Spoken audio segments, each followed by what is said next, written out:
And if we can acknowledge and name our biases and some of the ways that we're creating our own drama in our lives, we can then start to untangle it. And I call this stop looking out the window and start looking in the mirror. And Scott is one of the people here that will recognize that from our mentors in the Guardian Academy. Oftentimes, we are always looking outward. We're seeking external instruction, we're seeking external validation, and we are seeking who to blame for our unhappiness or our confusion or our pain and suffering by looking out the window at who are the perpetrators here? Who are the people that are sabotaging our desires and needs and wants and goals?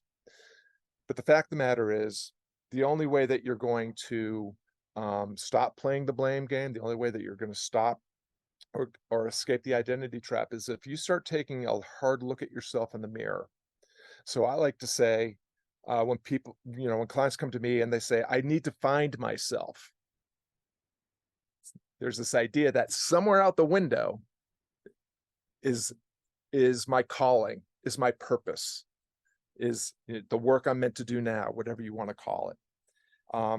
Some people, if you're a Simon Sinek fan, maybe you think that calling or that purpose is inside you and you need some help excavating it.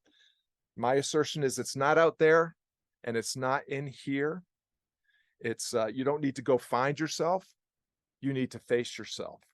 And if you take a hard look in the mirror and you start asking yourself some challenging questions, but questions that will reward you with greater clarity about who you really are and what you're really good at and where you really belong, you can actually micro step your way into a purpose. So I'm a person that doesn't believe anybody was born to be and do any one thing.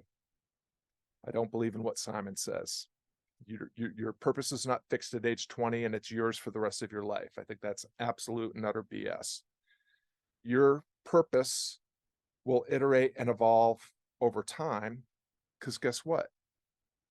You're an iterating, evolving human. And I love what my friend Stephen Cope says. Stephen Cope wrote the book, The Great Work of Your Life. It's a book about purpose based on the Bhagavad Gita, one of my favorite books. And he says that your calling is your gift intersecting with the times, the moment that you're in.